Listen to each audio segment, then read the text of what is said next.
시간이 되었습니다. 다 함께 사도신경 하도록 하겠습니다. 전능하사 천지를 만드신 하나님 아버지를 내가 믿사오며 그 외아들 우리 주 예수 그리스도를 믿사오니 이는 성령으로 잉태하사 동정녀 마리아에게 나시고 본디오 빌라도에게 고난을 받으사 십자가에 못 박혀 죽으시고 장사한 지 사흘 만에 죽은 자 가운데서 다시 살아나시며 하늘에 오르사 전능하신 하나님 우편에 앉아 계시다가 저리로서 산자와 죽은 자를 심판하러 오시리라. 성령을 믿사오며 거룩한 공회와 성도가 서로 교통하는 것과 죄를 사하여 주시는 것과 몸이 다시 사는 것과 영원히 사는 것을 믿사옵나이다. 아멘. 함께 찬양하도록 하겠습니다.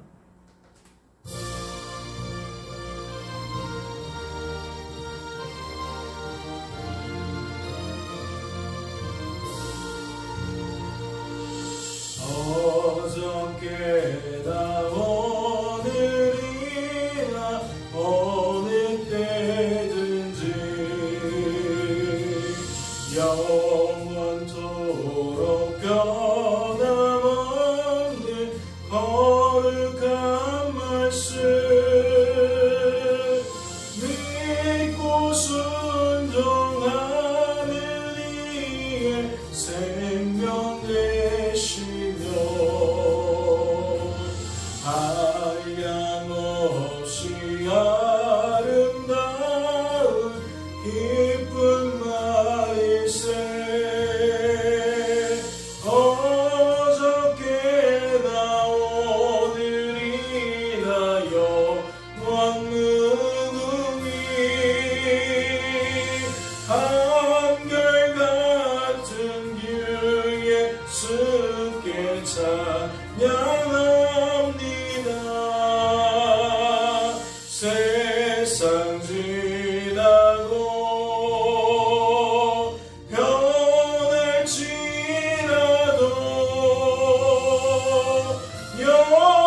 영원하신 주 예수 찬양합니다.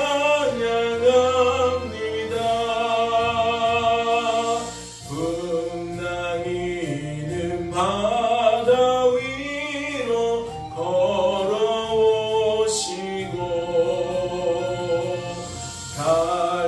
갈릴리의 험한 풍파 잠잠케 하고 겟세마네 동산에서 우리 위하여 눈물 짓고 기도하신 고난의 주님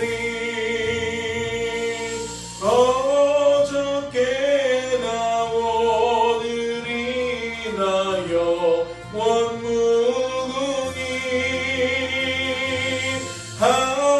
한결같은 주 예수께 찬양합니다. 세상 지나고 변할지라도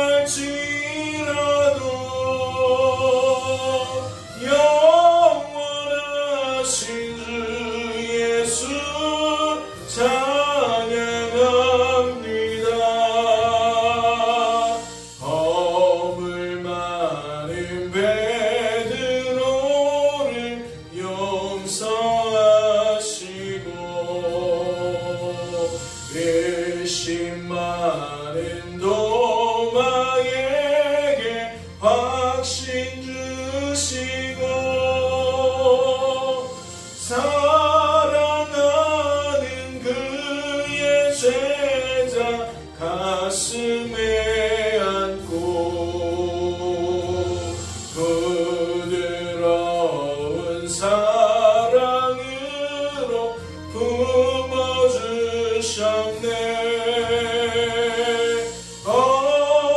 어저께나 오늘이나 영원무궁히 한결같은 주 예수께 찬양합니다. 세상 지나고 변할지라도 영원하신 주 예수 찬양합니다.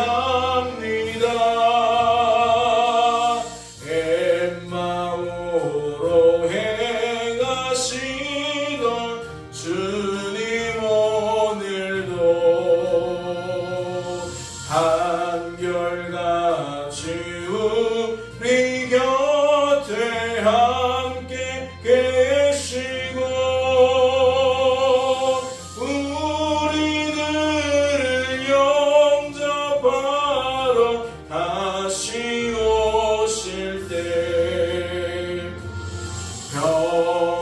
변함없는 영광의 주 진임에 오리. 어저께나 오늘이나 영원 무궁히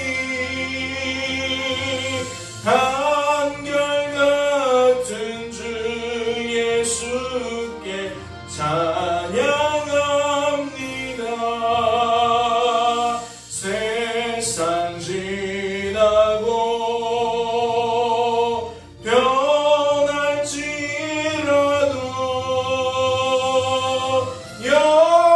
영원하신 주 예수 찬양합니다.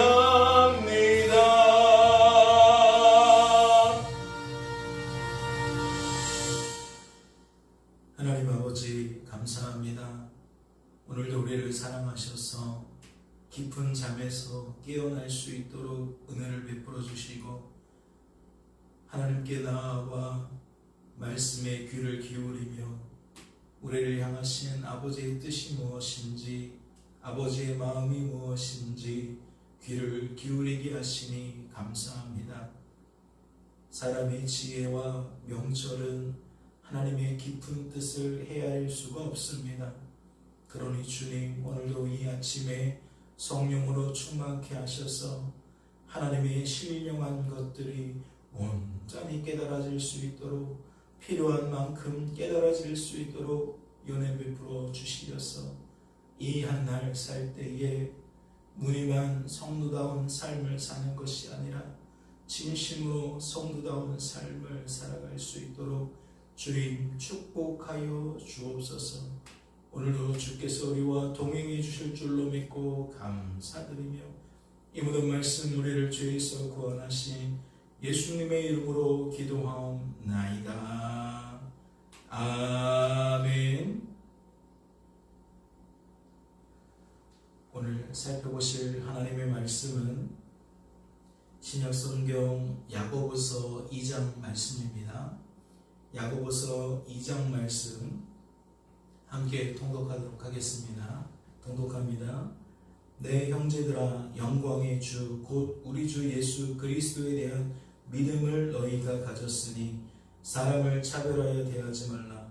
만일 너희 회당에 금 가락지를 끼고 아름다운 옷을 입은 사람이 들어오고 또 남루한 옷을 입은 가난한 사람이 들어올 때에 너희가 아름다운 옷을 입은 자를 눈여겨보고 말하되 여기 좋은 자리에 앉으소서 하고 또 가난한 자에게 말하되 너는 거기서 있든지 내 발등상 아래에 앉으라 하며 너희끼리 서로 차별하며 악한 생각으로 판단하는 자가 되는 것이 아니냐.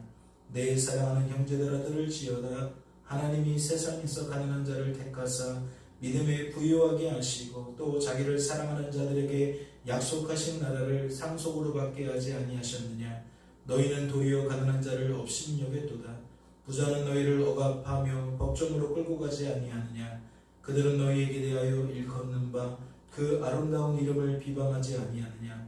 너희가 만일 성경에 기록된 대로 내 이웃 사랑하기를 내 몸과 같이 하라 하신 최고의 법을 지키면 잘하는 것이거니와 만일 너희가 사람을 차별하여 대하면 죄를 짓는 것이니 율법이 너희를 범법자로 정죄하리라.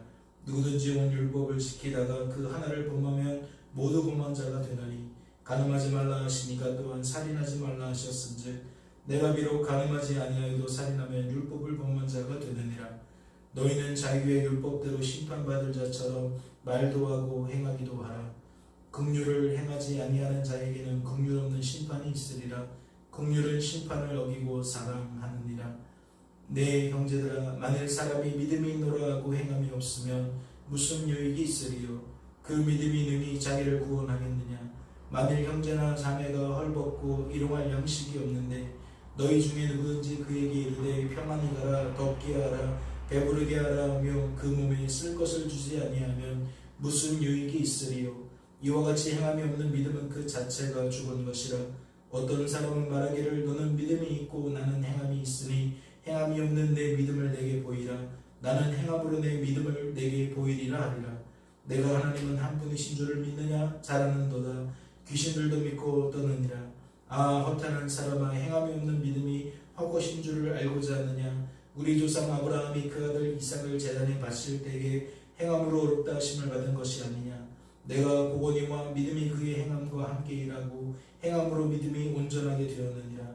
이에 성경에 이른바 하나님이 하나님을 아브라함이 하나님을 믿으니 이것을 의로 여기셨다 말씀이 이루어졌고 그는 하나님의 벗이라 칭함을 받았나니 이러보건대 사람이 행함으로 어렵다 하심을 받고 믿음으로만은 아니니라.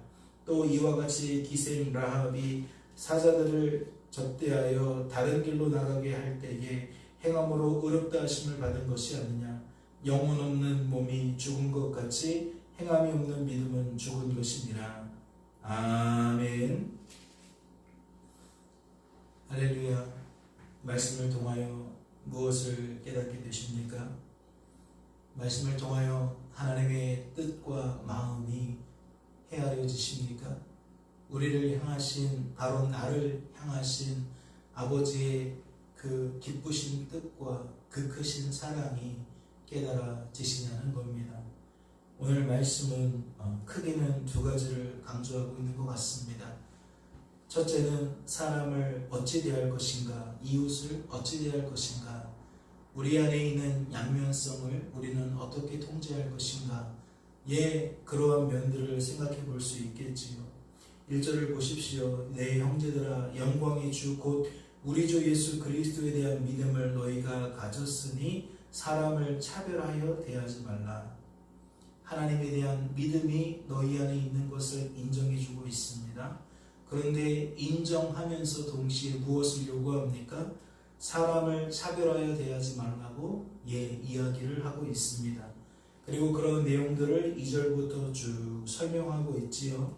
그런데 이 내용들을 보면 우리가 일상생활 속에서 우리가 사람을 외모로 판단하고 그의 어떠한 재력과 지식과 어떠한 그런 것들을 다 통달해서 그 사람 자체를 평가하는 그러한 우리들의 민낯을 드러내고 있는 겁니다.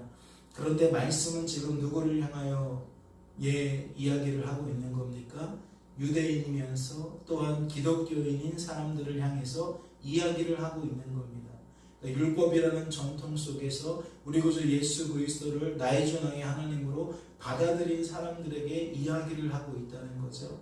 그러니까 그들에게 있어서는 율법은 행동 강령입니다. 행동 지침입니다. 일평생 동안 그 율법대로, 그 전통대로 내가 어떠한 삶을 살아가야 하느냐에 대한 그런 면들이 잘 드러나 있다라는 거죠. 그래서 그 율법에 맞춰서 생활 습관을 만들고 태도를 만들고 그렇게 그런 사회적인 문화적인 배경 속에서 성장해 가는 사람들이라는 겁니다. 그런데 그런 자들에게 하는 말이 무엇입니까? 그 율법이 없는 세상 사람들 안에서도 나타나는 동일한 이야기를 하고 있어요. 무엇을 방증하는 겁니까? 무엇을 이야기하고 싶은 겁니까?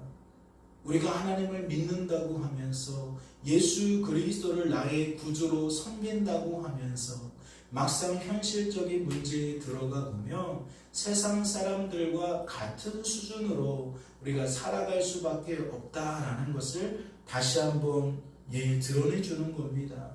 지금 이것은 회당에서 벌어지는 일이 아닙니다. 유대교적 전통에서 벌어지는 일이 아니에요. 유대교적 전통이 있지만 교회 안에서 기독교인들 사이에서 벌어지고 있는 일이라는 거죠. 교회 안에서 빈부격차가 왜 없겠습니까? 다양한 사람들이 교회에 올 텐데 왜 서로 직업이 다르고 삶의 터전이 다르고 하는 일이 다르고 그동안의 삶의 배경이 다를 텐데 그렇지 않습니까? 그런데 그러한 차이들이 알게 모르게 상대방에게 위화감을 줄 수 있다는 거죠. 상대방에게 거부감을 나타낼 수 있다라는 겁니다.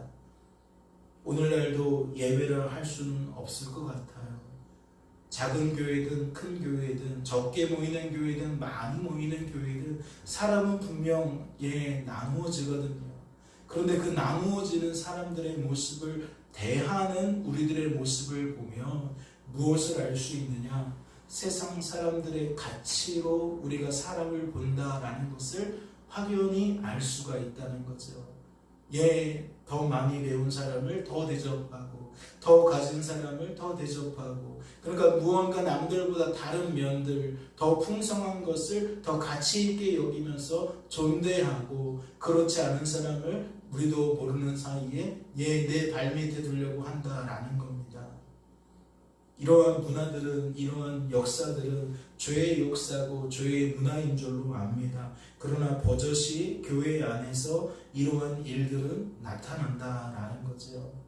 그러면 사람을 차별하여 대하지 말라는 이 말씀은 그러한 우리들에게 무엇을 나타내는 것이겠습니까? 정신을 차려야 된다는 거죠. 우리의 마음과 생각이 또다시 죄로 물들었으니 죄의 생각과 마음으로 가득 차게 되었으니 하나님께서 하나님의 신령한 것으로 채워주고 있는 것이라는 이야기입니다.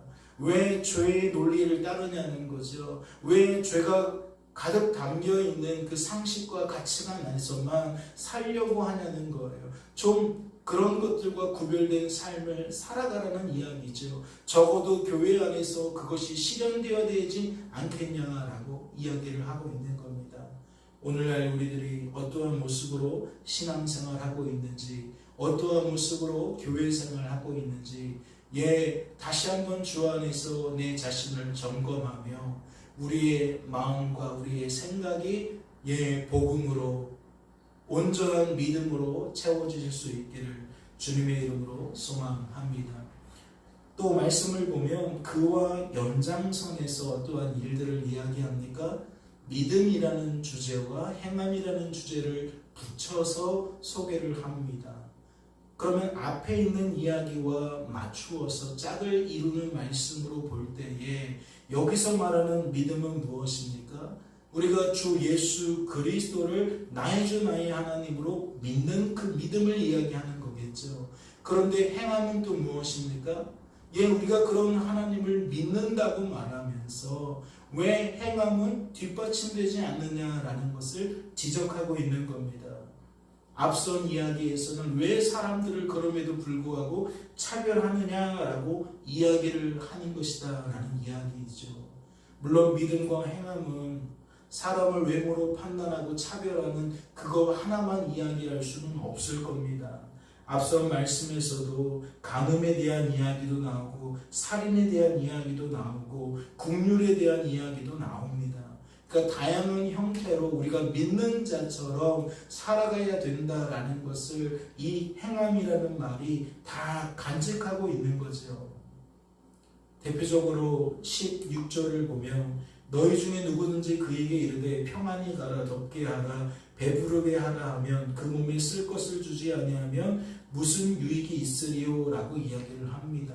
가난하고 헐벗은 사람에게 그래도 평안하십시오.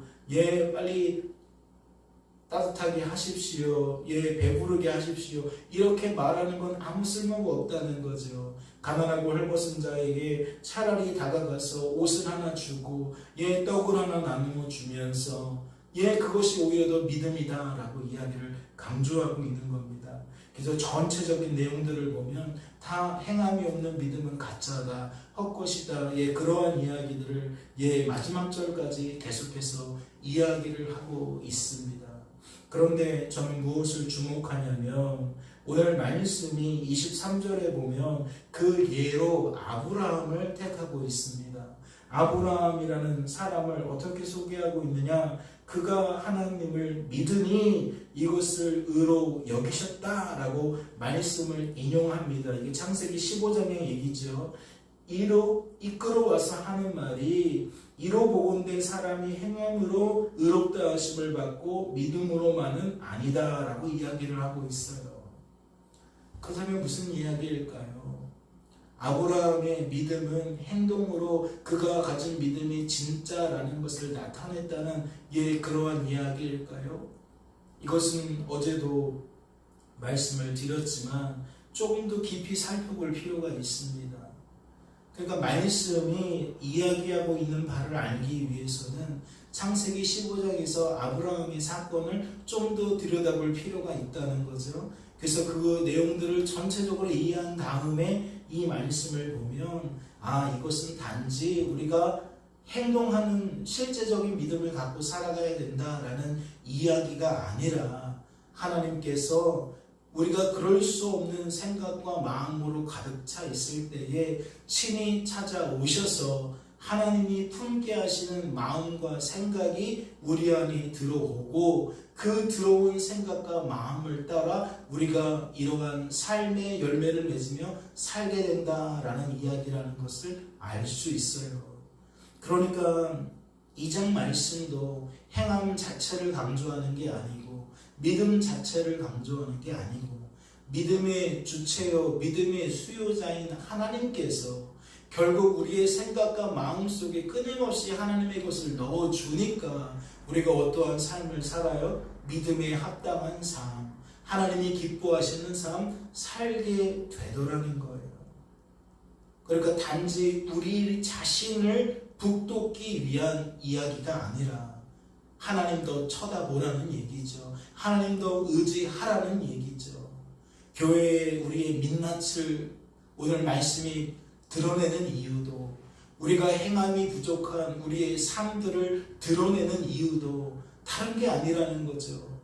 우리가 스스로도 단도리를 해서 우리의 의지를 더욱 고추시키라는 이야기가 아니라 우리가 더욱 하나님을 바라봐야겠구나. 하나님을 더욱 의지해야 되겠구나. 그래서 내 삶에 하나님의 것이 나타날 수 있도록 그렇게 하나님을 자랑하는 삶을 살아가는 우리들이 되어야 되겠구나 라는 생각을 갖게 한다는 겁니다.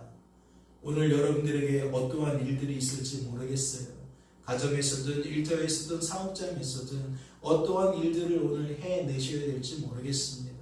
바라기는 주어진 그 삶의 자리에서 오늘 말씀을 깊이 묵상하시며 내가 어떠한 헤아림을 가지고 살고 있는지, 나는 어떠한 삶의 태도를 가지고 살고 있는지, 정말 내 안에 계신 그 하나님과 눈을 마주하며 그분으로부터 넘쳐나는 그 무언가를 내가 흘려보내는 삶을 살고 있는지, 막힌 것이 있다면 하나님 앞에 해결하시고 체험 받으시고 그리하여 여러분들의 삶도 오늘 말씀에서 이야기하는 것처럼 합당한 삶이 되어질 수 있기를 주님의 이름으로 소망합니다.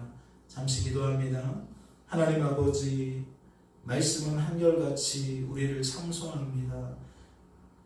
여전히 입을 막지 못하는 우리들에게 입을 막도록 만드십니다. 하나님, 그 말씀 앞에 겸허히 섭니다. 아버지, 도와주옵소서. 우리가 세상 상식과 가치관에 사람 논리, 환경 논리에 너무나도 쉬이 붙들립니다. 그래서 그 논리로 교회 안으로 끌어들어오고 내 개인적인 삶에 적용하며 살 때가 너무나도 많습니다. 주님, 누가 우리를 교묘한 말로 속였습니까? 우리는 또 어찌하여 넘어졌습니까? 믿음에 거하라 하시고 복음의 터 위에 굳게 서라고 하셨는데 주님, 우리가 그러지 못했음을 고백합니다. 우리의 믿음 없음을 불쌍히 여겨주시고 쉬이 흔들릴 수밖에 없는 우리의 연약함을 동정하시며 오늘도 말씀으로 다시 한번 풀어주시고 복음으로 우리 안에 채워주시니 감사합니다. 오늘도 이 한날 지낼 때에 말씀이 말씀으로 온전히 기억되게 하셔서 그 순간순간 죄에게 지지 않게 하시고 의의 열매를 맺어갈 수 있도록 주여 도와주시옵소서. 주께서 우리를 붙들어 주실 줄로 믿고 감사드리며 이 모든 말씀 우리를 죄에서 구원하신 예수님의 이름으로 기도하옵나이다. 아멘. 하늘에 계신 우리 아버지여, 이름이 거룩히 여김을 받으시오며 나라의 임하옵시며 뜻이 하늘에서 이룬 것 같이 땅에서도 이루어지이다. 오늘날 우리에게 용할 양식을 주옵시고 우리가 우리에게 죄 지은 자를 사하여 준 것 같이 우리 죄를 사하여 주옵시고 우리를 시험에 들게 하지 마옵시고 다만 악에서 구하옵소서. 대개 나라와 권세와 영광이 아버지께 영원히 싸움나이다. 아멘. 자유롭게 기도